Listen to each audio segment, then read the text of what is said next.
70-80 के दशक की वो हसीन अदाकारा जिसके लंबे घने बाल, भोली आंखें और मासूम चेहरा दर्शकों का मन बांध लेता था। शायद आप नहीं जानते होंगे कि वो डॉक्टर बनना चाहती थी, हीरोइन नहीं। आपको तो ये भी नहीं पता होगा कि वो मौके ढूंढने नहीं गई थी, बल्कि मौका खुद चलकर उनकी चौखट पर आया था। और शायद आप ये भी न जानते हों कि इसी खूबसूरत और टैलेंटेड हीरोइन ने बॉलीवुड में वैनिटी वैन का कॉन्सेप्ट ईजाद किया था। उन्हीं की कंपनी वैनिटी के नाम पर वैनिटी वैन का नामकरण हुआ था। अदाकारा के साथ साथ बिजनेस वुमन और पॉलिटिशियन भी रही। जी हाँ, आज की हमारी बैक कैमरा स्टोरी की हीरोइन है पूनम ढिल्लों। कुछ लोग पूनम ढिल्लन भी कहते हैं, पर हम तो पूनम ढिल्लों ही कहेंगे। वही पूनम ढिल्लों जो अपने वक्त की बेहद सफल अभिनेत्री रही। आज हम आपको बताएंगे उनकी पूरी कहानी। पूनम ढिल्लों का जन्म 18 अप्रैल 1962 को कानपुर उत्तर प्रदेश में हुआ था, यानी मेरी ससुराल में। इनके पिता अमरीक सिंह एक एरोनॉटिक्स इंजीनियर और माँ गुरुचरण कौर एक स्कूल में प्रिंसिपल थी। बहन रेशमा ढिल्लों और भाई बलजिंदर दोनों डॉक्टर बने। पिता का ट्रांसफ़र इस शहर से उस शहर होता रहता था, इसलिए पूनम का बचपन चंडीगढ़ में बीता और इन्होंने अपनी शुरुआती शिक्षा भी वहीं के कॉर्मेल कॉन्वेंट स्कूल से कंप्लीट की और फिर आगे की पढ़ाई पंजाब यूनिवर्सिटी चंडीगढ़ से की। पढ़ने लिखने में काफ़ी होशियार थी पूनम और भाई बहन की तरह डॉक्टर बनना चाहती थी, लेकिन तकदीर ने तो कुछ और ही सोच रखा था।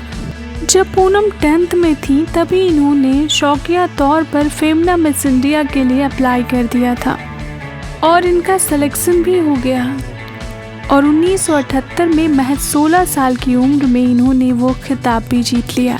ये इनके खुद के लिए सरप्राइजिंग था। हालांकि ये बात उन्होंने पहले घर वालों से छुपाई थी, बाद में बताई।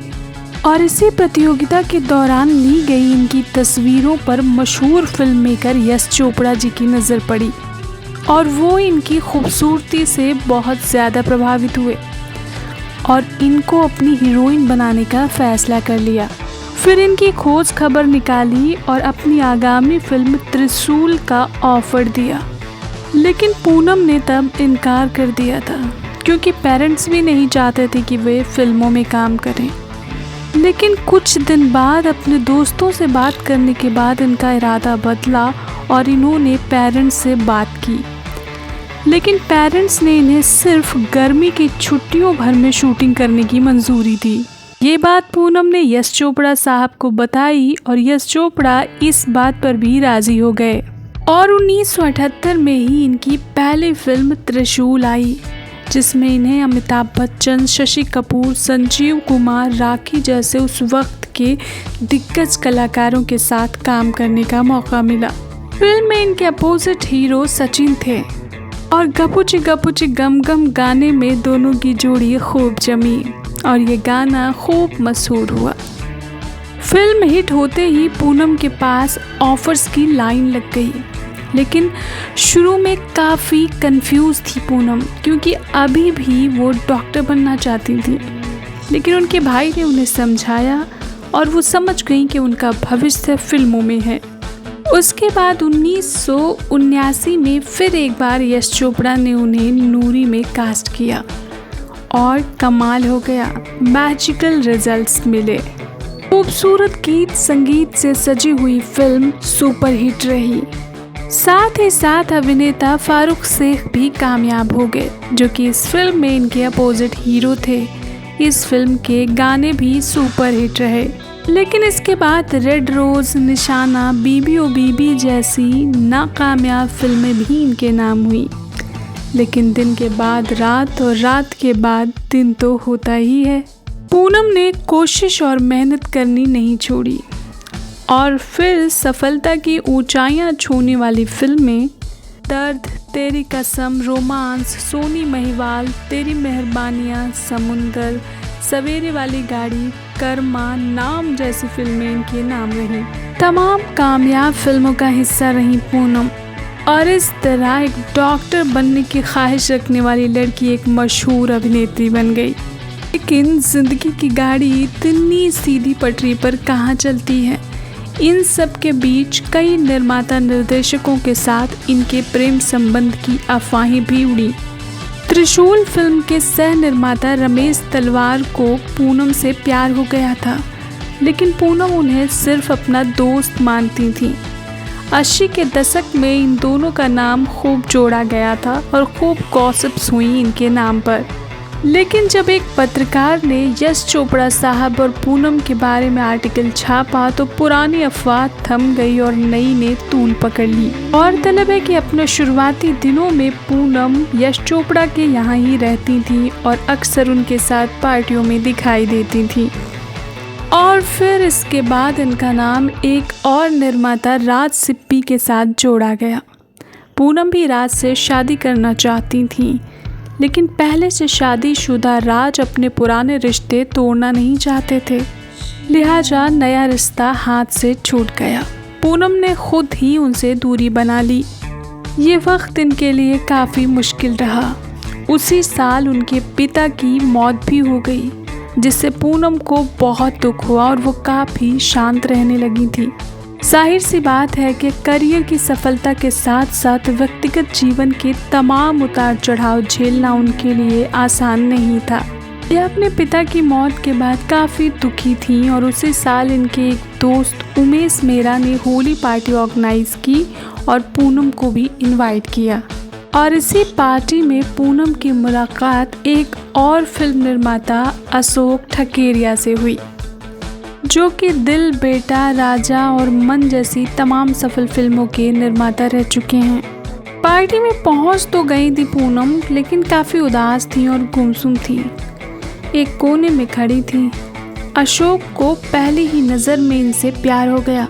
वो इन्हें उदास देखकर खुश नहीं थे और इन्हें खुश करने के लिए एक बाल्टी पानी इन पर फेंक दिया। पूनम उनकी इस हरकत पर हंस पड़ी और वो काफ़ी खुश हुए।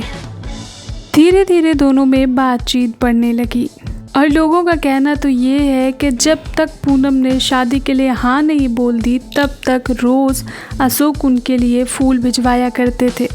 शुरुआती प्रेम कहानी बिल्कुल फिल्मी और खूबसूरत थी और फिर 1988 में इनकी शादी हो गई। शादी के बाद पूनम को दुनिया और खूबसूरत लगने लगी थी, लेकिन फिल्मों की तरफ उनका रुझान कम हो गया था। धीरे धीरे एकदम ही दूरी बना ली उन्होंने फिल्मों से। इसके बाद उनके 2 बच्चे भी हुए। बेटी का नाम पलोमा और बेटे का नाम अनमोल है।